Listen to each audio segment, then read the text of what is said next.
আমরা সবাই দেখলাম ডাক্তার জাকির নায়েক তুলে ধরেছেন আধ্যাত্মিক, অর্থনৈতিক, সামাজিক, শিক্ষাগত, আইনগত এবং রাজনৈতিক অধিকারের কথা, যা ইসলাম নারীকে দিয়েছে কোরআন এবং সহিহ হাদিসে।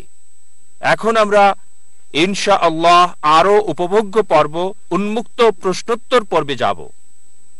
আর এটা আপনাদের পর্ব, আপনাদের অধিকার, হোক নারী বা পুরুষ। প্রশ্ন করা আপনার অধিকার, আর চ্যালেঞ্জ করুন ডাক্তার জাকিরকে এই বিষয়ে। মানে আজকের বিষয়, ইসলামে নারীর অধিকার রক্ষা করা হয়েছে নাকি খর্ব করা হয়েছে। যে কোনো দ্বিধা ভেঙে আমাদেরকে প্রশ্ন করুন। আমি মোহাম্মদ নায়েক, এই পর্বে আপনাদের কোঅর্ডিনেটর, এবং আমি নিশ্চয়তা দিচ্ছি আপনারা প্রশ্ন করতে পারবেন, তবে অবশ্যই ভালো পরিচালনার জন্য এবং সময়ের যথাযথ ব্যবহারের জন্য নিয়মের মধ্যে থাকতে হবে। আমি সবাইকে 2-3টা বিষয় সংক্ষেপে বলছি। এটা প্রশ্নের সাথে সংশ্লিষ্ট। প্রশ্নটি অবশ্যই বিষয়ের সাথে প্রাসঙ্গিক হতে হবে, যথাসম্ভব সংক্ষিপ্ত হতে হবে। প্রশ্নটি একবারে একটি প্রশ্ন করা যাবে। দ্বিতীয় প্রশ্ন করতে চাইলে আবার লাইনের পিছনে যেতে হবে প্রশ্নটি করার জন্য এবং অপেক্ষা করতে হবে। আর এখানে 3টি মাইকের ব্যবস্থা করা হয়েছে।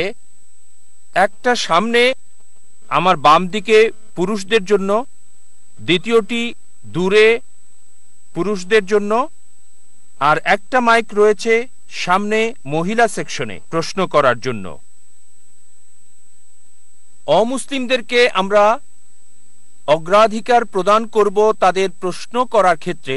যদি সময় থাকে, পরবর্তীতে মুসলিম ভাইদেরকে সুযোগ দেওয়া হবে মাইকের সামনে এসে প্রশ্ন করার।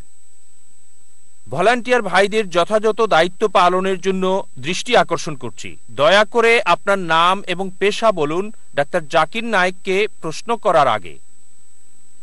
প্রথমে মহিলাদের মধ্য থেকে শুরু করছি। ঘড়ির কাঁটার মতো পালা করে হবে। একটা সেখানে, দ্বিতীয় প্রশ্ন হবে এখানকার মাইক থেকে আমার বামে, আর তৃতীয় প্রশ্ন সেখানে, এভাবেই। হ্যাঁ বোন।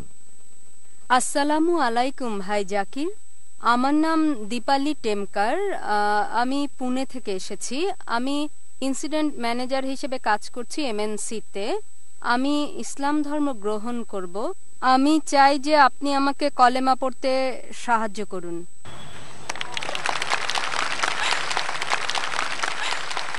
মাশাআল্লাহ বোন দীপালি পুনে থেকে এসেছেন, এমএনসিতে কাজ করেছেন আর ইসলাম গ্রহণ করতে চান। বোন, ইসলাম গ্রহণের আগে একটা বিষয় পরিষ্কার করতে চাই, কেউ কি আপনাকে ইসলাম গ্রহণে বাধ্য করছে? জি না ভাই, প্রায় 1 বছর ধরে আমি ইসলাম নিয়ে পড়াশোনা করছি, আর ভাবলাম যে এখনই আমার জন্য একটা বড় সুযোগ। মাশাআল্লাহ। কেউ কি আপনাকে জোর করছে? জি না। কোনো অর্থনৈতিক চাপ? জি না। কোনো শারীরিক চাপ? না। কারণ ইসলামে কাউকে ধর্মগ্রহণের জন্য বল প্রয়োগ করা নিষিদ্ধ। ইসলাম এটা একটা, এমনকি এদেশেও নিষিদ্ধ, এটা দ্বিতীয় কারণ। কিন্তু কেউ স্বেচ্ছায় ইসলাম গ্রহণ করতে চাইলে কেউ আপনাকে বাধা দেবে না ইনশাল্লাহ। যেহেতু আপনি চাচ্ছেন আমি কালেমা পড়ছি, ইনশাল্লাহ আপনিও আমার সঙ্গে পড়েন। জি হ্যাঁ। কালেমা বলার আগে আপনাকে জিজ্ঞেস করতে চাই, আপনি কি বিশ্বাস করেন ঈশ্বর একজন? জি। বিশ্বাস করেন কি মূর্তি পূজা নিষিদ্ধ? হ্যাঁ করি। এটাকে বিশ্বাস করেন সর্বশেষ ও চূড়ান্ত নবী মুহাম্মদ সাল্লাল্লাহু আলাইহি সাল্লাম? জি ভাই। মাশাআল্লাহ বোন, আমি কালেমা বলছি, আমার সাথে আপনিও বলেন।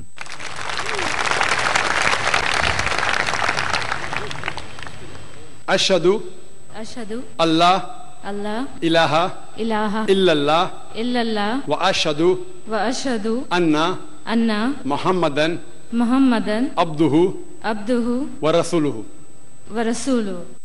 আমি সাক্ষ্য দিচ্ছি যে কোনো ঈশ্বর নেই আল্লাহ ছাড়া।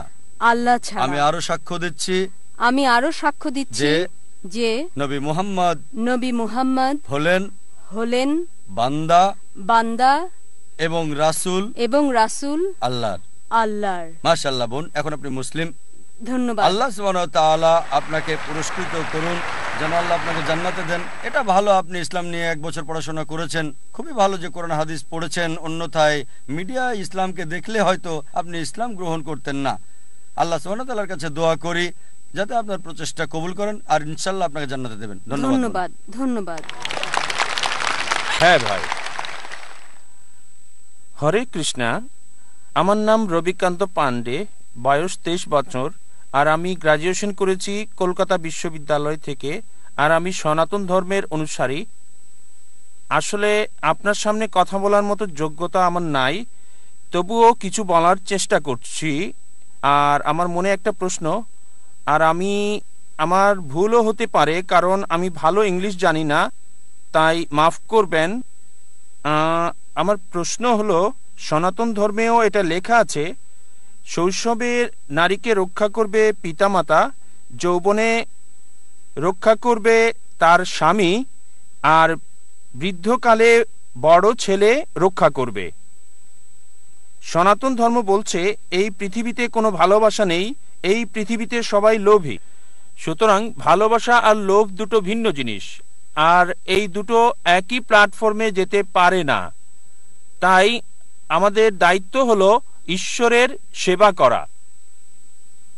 আর সনাতন ধর্মে অর্জুন কৃষ্ণকে বলল যে, হে কৃষ্ণ, আমাকে বলো এই লোকেরা কি বলছে, আমি বুঝতে পারছি না, এতগুলো ভাষা আমি বুঝি না, আমাকে বলো। তাই তারা ব্যাঙের মতো কথা বলছে, তার মুখও বেরিয়ে আসে, তারা এভাবে খায়, আমি মৃত্যু থেকে এসেছি। এই পৃথিবীতে কোনো ভালোবাসা নাই, আমরা তুষ্ট করতে চাচ্ছি, এটা সহজাত বিষয়।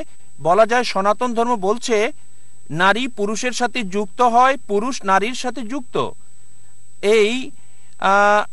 এই সনাতন ধর্ম, কারণ ভগবত গীতায় এসেছে 5200 বছর আগে, এবং 2010 বছর আগে বাইবেলে এসেছে, আর 1400 বছর আগে আপনাদের কোরআনে এসেছে। সুতরাং সনাতন ধর্ম এসেছে লক্ষ লক্ষ বছর আগে। এটাই আমার ধর্ম, আমি তুলনা করছি না। আমাদের জীবনের সেবা করার জন্য। প্রশ্নটা আসলে কি ভাই? সনাতন ধর্ম পড়েছি, সনাতন সম্পর্কে আমি পরে মন্তব্য করছি। আমি বলছি প্রশ্নটা আসলে কি?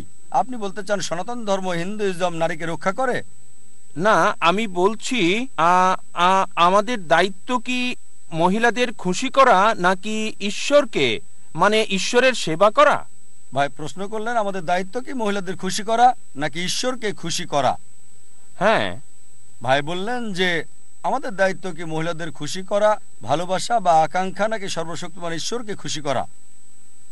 সনাতন ধর্ম সম্পর্কে বলার আগে আমি ইসলাম সম্পর্কে বলছি।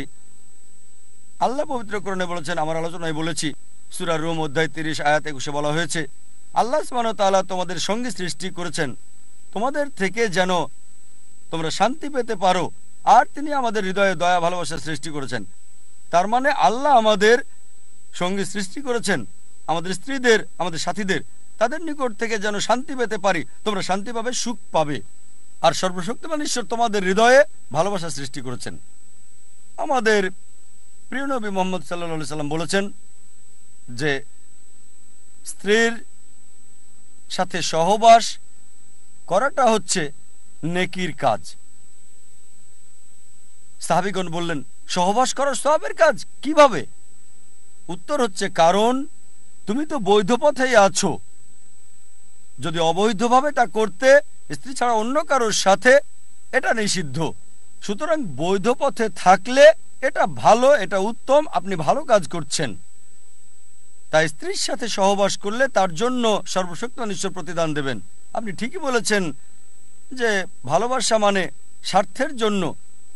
আমিও সনাতন ধর্ম পড়েছি, আর তাতে ঈশ্বরের একত্ববাদের কথা দেখেছি আছে। আপনি জানেন হিন্দু ধর্মে অনেকগুলো দল রয়েছে, হয়তো জানেন এগুলো বিভিন্ন ধরনের মতবাদ। সবচেয়ে পবিত্র গ্রন্থ হচ্ছে শ্রুতি আর স্মৃতি। হিন্দু ধর্মগ্রন্থ মতে শ্রুতি হচ্ছে ঈশ্বরের বাণী, এগুলো বেদের অন্তর্ভুক্ত, এগুলো এক ঈশ্বরে বিশ্বাস করে, ঈশ্বরের কোনো প্রতিমূর্তি নেই। আমি উদ্ধৃতি দিতে পারি, আমার ভিডিও ক্যাসেট দেখতে পারেন, ইসলাম এবং হিন্দু ধর্মের সাদৃশ্য। এখন আমাদের কি মহিলাদের খুশি করা উচিত নাকি ঈশ্বরকে খুশি করা উচিত? প্রথমত, আমার লেকচারে বলেছি, প্রত্যেক মানব জাতির উদ্দেশ্য হোক পুরুষ বা নারী, সর্বশক্তিমান ঈশ্বরকে খুশি করা। যখন ঈশ্বরকে সন্তুষ্ট করছেন, মহিলা খুশি হতে পারে, আবার নাও হতে পারে। যদি ভালো ধার্মিক মহিলা হয় সে খুশি হবে যদি আপনি ঈশ্বরকে সন্তুষ্ট করেন। যেমন ধরেন, ঈশ্বর বলছে শুধু স্ত্রীর সাথে সহবাস করবে। ধার্মিক মহিলা যে মহসিনা সে খুশি হবে, কিন্তু অসৎ মহিলা সে খুশি হবে না, বলবে কেন ঈশ্বরকে মানছো, আমাকে মানো। সে হয়তো খতোয়াতে শয়তান হতে পারে, সে হয়তো অনিষ্টের কারণ হতে পারে। আপনি কৃষ্ণ সম্পর্কে বললেন যে কৃষ্ণ অর্জুনকে উপদেশ দিচ্ছে, যেহেতু কৃষ্ণের কথা বলছেন যে সে হিন্দুদের জন্য রোল মডেল। আর যখন মহাভারত পড়ি, আপনি জানেন সাদৃশ্য নিয়ে একটা লেকচার দিয়েছি, আপনি প্রশ্ন করেছেন তাই বলছি। মহাভারতে কি আছে যে কৃষ্ণ যখন নদী তীরে যেত, যখন মহিলার গোসল করতে আসতো, সে তখন কাপড়গুলো নিয়ে সেখান থেকে পালিয়ে যেত। কি জন্য? ভালোবাসা নাকি অসৎ উদ্দেশ্য? কারণ সে ঈশ্বর, সে পারে। যেমন ধরেন আমি সম্মান করি, আমি ঈশ্বর যদি নারীদের কাপড় চুরি করতে চায় আর কাপড় নিয়ে চলে যায়, ঠিক আছে কাপড় ছাড়া বেরিয়ে এসো, তাহলে কেন আমি করতে পারবো না? ঈশ্বরকে কপি করতে চাইলে কেন আপনি করবেন না? আর সেক্ষেত্রে হয়তো বলবেন এটা ঐশ্বরিক। ঈশ্বরকে আমরা কপি করব না, কারণ ঈশ্বর বিভিন্ন স্তরে রয়েছে। কিন্তু যদি কৃষ্ণকে ঈশ্বর বিবেচনা করেন, যদি ঈশ্বর নারীদের কাপড় নিয়ে যাওয়ার মতো কিছু করে থাকে আর বলে কাপড় ছাড়াই আসো, আপনি সেটা করতে পারবেন না? সহজেই করতে পারবেন। আর হিন্দি ছবিতে তাই দেখা যায়, দেখবেন এগুলো সবই আছে। আমি বলতে চাচ্ছি আমাদের সঠিকটা গ্রহণ করা উচিত। সনাতন ধর্ম পড়েছি, অনেক বিষয় আছে যেগুলো ভালো, শত শত হাজার হাজার ভালো বিষয় আছে, কিন্তু যেটা ভালো না সেটা আপনাকে বাদ দিতে হবে। আমি একটা লেকচার দিয়েছি ইসলাম ও হিন্দু ধর্মের সাদৃশ্য নিয়ে। এখন কৃষ্ণ সম্পর্কে বলছেন, ভালোবাসা আর লোভ নিয়ে বলছেন। কৃষ্ণের অনেক কিছুই আমি সমর্থন করি, কিন্তু সব কিছু না। অনেক কিছুই তিনি বলেছেন। তিনি বলেছেন ক্ষত্রিয় হতে, অন্যায়ের বিরুদ্ধে যুদ্ধ করতে, যদি আপনজনের বিরুদ্ধেও যায়। তিনি এটা বলেছেন ভগবদ গীতায় 2 অনুচ্ছেদ 31। একই কথা আছে কোরআনে সূরা নিসা অধ্যায় 4 আয়াত 135-এ, যে ন্যায়ের পক্ষে যুদ্ধ করো। যেহেতু আল্লাহ সুবহানাহু ওয়া তাআলা দেখছেন, যদি এটা তোমার বিরুদ্ধে যায়, আত্মীয়দের বিরুদ্ধে যায়, তোমার বাবা মার বিরুদ্ধে গেলেও আল্লাহ উভয়কে রক্ষা করেন। তাই তার কথা যদি কোরআনের সাথে মিলে, আমার ঈশ্বরের কথার সাথে মিলে, আমি মানব। কিন্তু সবকিছুই মানব না। আমি জানি কোরআন ঈশ্বরের বাণী, আর এ কারণেই আমি বলি এটা হলো ফুরকান। ফুরকান হলো সত্য মিথ্যার পার্থক্যকারী। যদি আপনি এটা পড়েন, এটা হলো সর্বশেষ এবং চূড়ান্ত বার্তা সর্বশক্তিমান ঈশ্বরের, যা মানব জাতিকে দেওয়া হয়েছে। এটা পড়েন। আমি চ্যালেঞ্জ করলাম একটা মাত্র ভুল বের করতে। অন্যান্য গ্রন্থ যেগুলো আছে, অন্যান্য ধর্মগ্রন্থ, সময়ের আবর্তে সেগুলোর পরিবর্তন ঘটেছে, সংযোজন হয়েছে, মিশ্রণ হয়েছে। একথা কে বলেছে? আমি না, খ্রিস্টান বিশেষজ্ঞ। তারা বলেছে বাইবেল এখন তার আসল রূপে নেই। মহাভারত বিশেষজ্ঞরা বলছে শুরুতে মহাভারত একটা গল্প ছিল, যা অর্জুনের দাদা মানুষজনকে বলেছিল। পরবর্তীতে হলো 8000 শ্লোকাস থেকে 24,000 শ্লোকাস। এখন দেখবেন 1 লাখেরও বেশি শ্লোকাস সংস্করণ আর সংযোজন। আমি মানতে পারি না যে ঈশ্বর তা করেছেন। ঈশ্বরের কথা বাদ দেন, ঈশ্বরের বার্তাবাহক এমনটা করবেন না। আমি যা বলবো এটা হয়তো একটা সংযোজন। আমি ঈশ্বরের বার্তাবাহকদের সম্মান করি, কিন্তু যদি বলেন তারা ঐশ্বরিক, তাহলে বলবো ঐশ্বরিক কোনো লোক এটা করবে না। ঠিক আছে, তবে এটা সংযোজন, এটা মিশ্রণ। আমি এ কারণেই আপনাকে অনুরোধ করব, এমন একটা বই পড়েন যেটা শতভাগ সঠিক, সম্পূর্ণ ত্রুটিমুক্ত। আল্লাহ বলেছেন পবিত্র কোরআনে সূরা হিজর অধ্যায় 15 আয়াত 9 যে আমি কোরআন নাজিল করছি, আমি এর হেফাজত করব।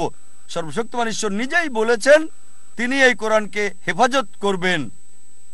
যদি এটা পড়েন, সঠিক অধিকার পাবেন যা মহিলারা পৃথিবীতে পেতে পারে। আশা করি উত্তরটা পেয়েছেন।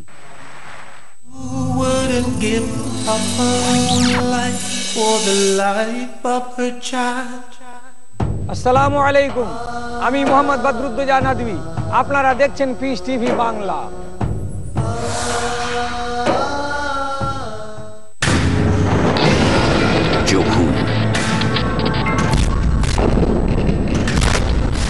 দুনিয়া বিভ্রান্তিতে ছিল।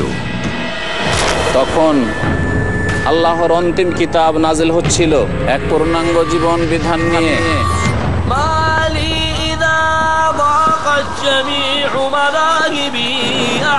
যাতে মানবতাকে রক্ষা করা যায়, কিভাবে কোরআন বিভ্রান্ত জাতিকে সঠিক পথের দিশা দিয়েছে। শেখ মতিউর রহমান মাদানী। জানার জন্য দেখুন আল কোরআনের আলো, শুধু পিস টিভি বাংলায়। এক পূর্ণাঙ্গ বিধান যে কোটি কোটি লোকের জীবনের দৃষ্টি পরিবর্তন করে দিল। আল কোরআনের আলো দেখুন। আল কোরআনের আলো পরবর্তী অনুষ্ঠান পিস টিভি বাংলায়।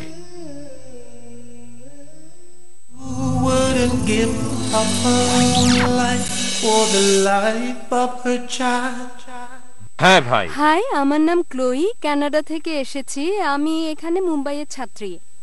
আমার প্রশ্ন হলো যে কেন এখানে মানে ইন্ডিয়ায় মহিলাদের মসজিদে যেতে দেওয়া হয় না?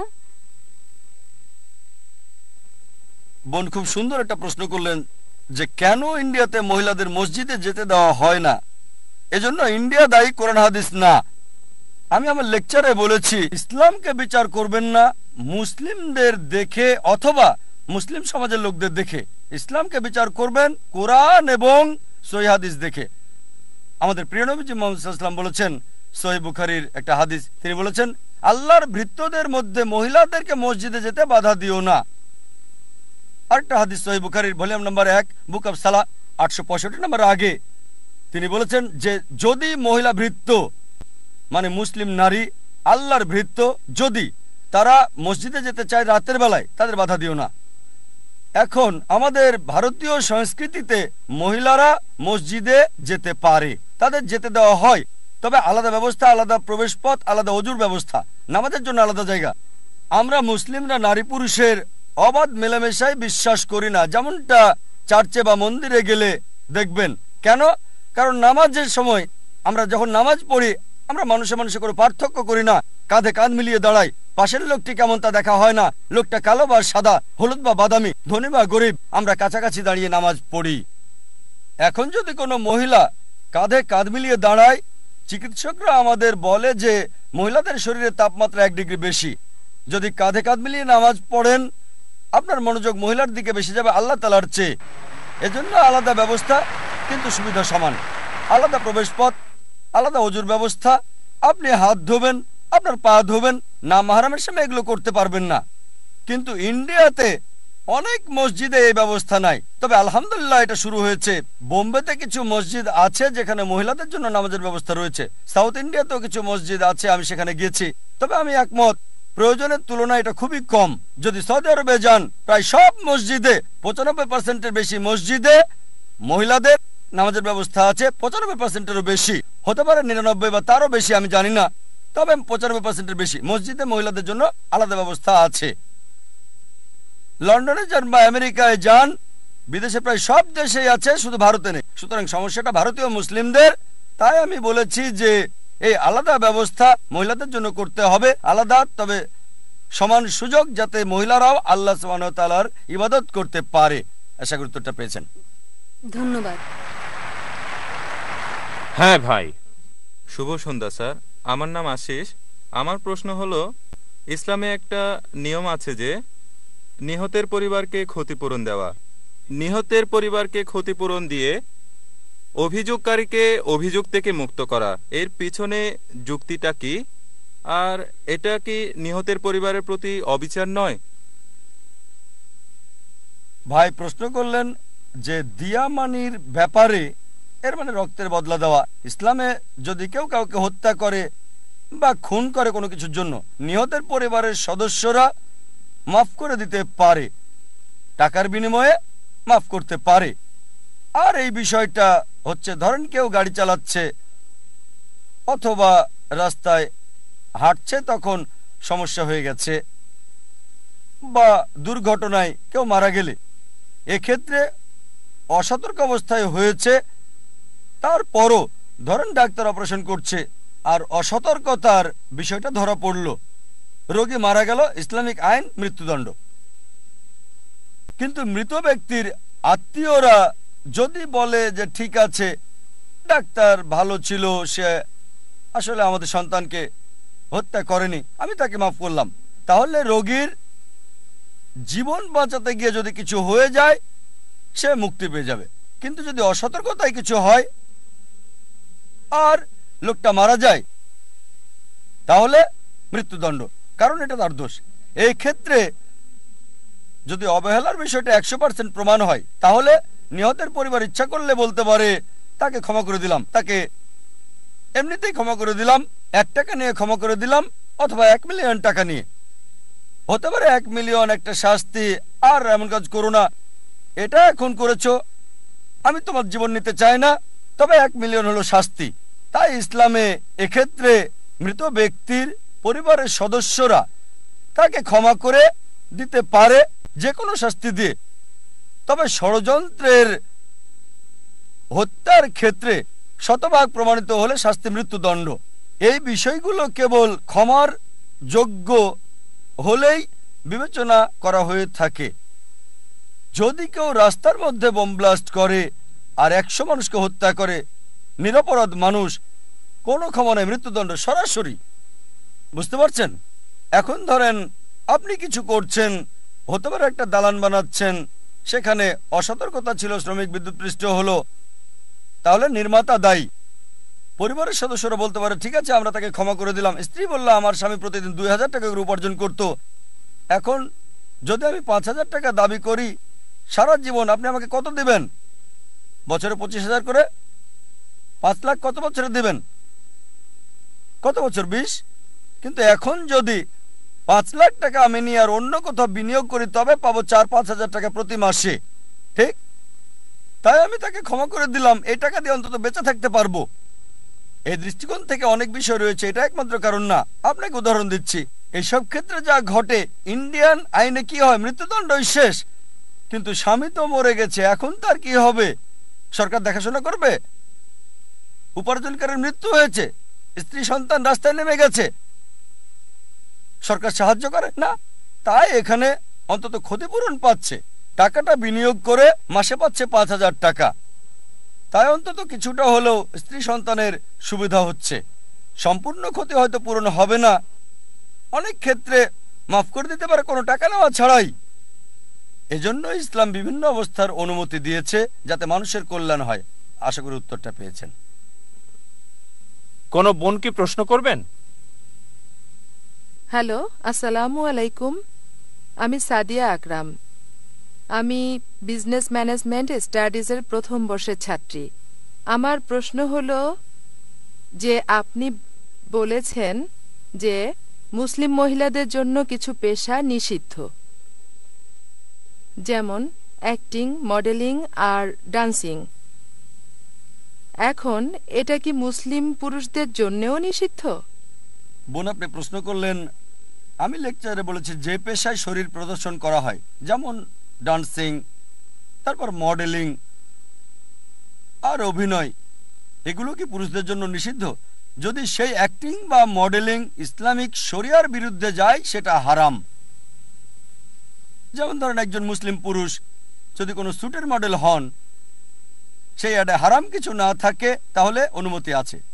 যদি সেটা হারাম হয়, যেমন মডেল হলো ব্ল্যাক ডগের হুইস্কি অথবা শ্যাম্পেন বা অ্যালকোহল, সেটা হারাম। একইভাবে যদি অ্যাক্টিং করে দেখায় যে সে একজন অমুসলিম, মূর্তি পূজা করছে, সেটা হারাম। এরকম অনেক মুসলিম অভিনেতা আছেন যাদের আচরণ অমুসলিমদের মতো শিরক করছে, হারাম। সে যেই হোক না কেন, হতে পারে পৃথিবীর সেরা অভিনেতা, এই অভিনয় তাকে দোজখে নিয়ে যাবে, তার অভিনয় তাকে জাহান্নামে নিয়ে যাবে। কিন্তু যদি অ্যাক্টিং করে ভালো কোনো রোলে, মেয়েদের পেছনে দৌড়াচ্ছে না, দেখছেন তো গাছের ফাঁকে দৌড়াচ্ছে, আর এভাবে হিজাব ভেঙে ফেললে সেটা হারাম। তা না হলে ঠিক আছে। যদি হারাম কিছু না থাকে, যদি হিজাব পালন করা হয়, কোরআন সুন্নাহ মেনে চলা হয়, এমন সিনেমা বানান যেগুলো ইসলামিক, মানুষকে বেহেশতের কাছাকাছি নিয়ে আসবে, আল্লাহর কাছাকাছি নিয়ে আসবে, তাহলে ঠিক আছে। তা না হলে অ্যাক্টিং আর মডেলিং এর কাজগুলো যদি ইসলামিক শরিয়া অনুযায়ী হয় তাহলে ঠিক আছে, তা না হলে অনুমতি নেই। আশা করি উত্তরটা পেয়েছেন। ধন্যবাদ। Stand and watch her weep. There's not a mother in this world who wouldn't give up her own life for the life of her child. There's not a mother in this world who wouldn't be happy to have a home for her family. Where are your homes? Where are your families? families. What will you eat today? Where will you sleep?